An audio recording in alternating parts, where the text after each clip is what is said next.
When Arbenz became president of Guatemala, the country was very much under the thumbs of United Fruit Company, the big international corporations. And Arbenz ran on this ticket that says, we want to get the land back to the people.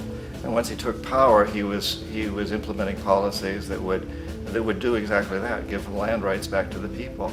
United Fruit didn't like that very much.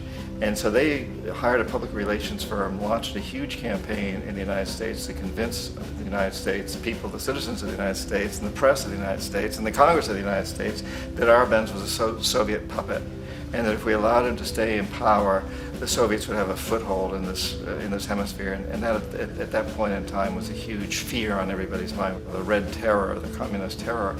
And so, to make a long story short, out of this public relations campaign came a commitment on the part of the CIA and the military to take this man out. And in fact, we did. We sent in planes, we sent in soldiers, we sent in jackals, we sent everything in to take him out, and did take him out. And as soon as he was removed from office, the new guy that took over after him basically reinstated everything to the big international corporations, including United Fruit.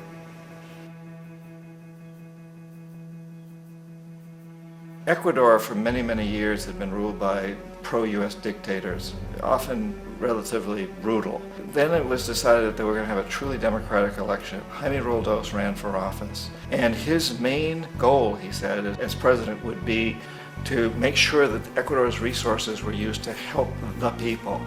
And he won, overwhelming, by more votes than anybody had ever won anything in Ecuador. And he began to implement these policies to make sure that the profits from oil went to help the people. Well, we didn't like that in the United States. I was sent down as one of several economic hitmen to change Roldos, to corrupt him, to bring him around, to let him know, okay, you can get very rich, you and your family, if you play our game, but if you continue to try to keep these policies you've promised, you're going to go. He wouldn't listen. He was assassinated. As soon as the plane crashed, the whole area was cordoned off.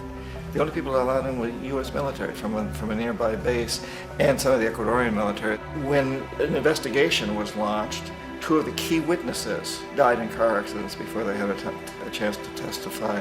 A lot of very, very strange things that went on around the assassination of Jaime Roldos.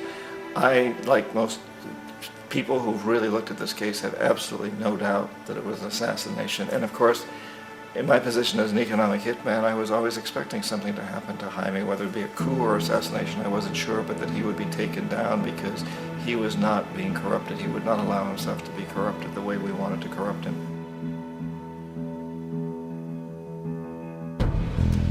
Omar Torrijos, president of Panama, was one of my favorite people. I really, really liked him. He was very charismatic. He was a guy who really wanted to help his country. And when I tried to bribe him or corrupt him, he said, look, John, he called me Juanito. He said, look, Juanito, I don't need the money. What I really need is for my country to be treated fairly. I need for the United States to repay the debts that you owe my people for all the destruction you've done here.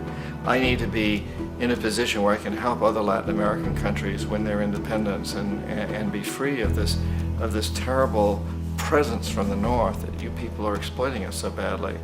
I need to have the Panama Canal back in the hands of the Panamanian people. That's what I want. And so, leave me alone. Don't try to bribe me. It was 1981, and in May, Jaime Roldos was assassinated. And Omar was very aware of this. Torrijos got his family together and he said, I'm probably next, but it's okay because I've done what I came here to do. I've renegotiated the canal. The canal will now be in our hands. He just finished negotiating the treaty with Jimmy Carter. In June of that same year, just a couple of months later, he also went down in an airplane crash, which there's no question was executed by CIA-sponsored jackals. Tremendous amount of evidence that one of Torrijos' security guards handed him at the last moment as he was getting on the plane a tape recorder, a small tape recorder that contained a bomb.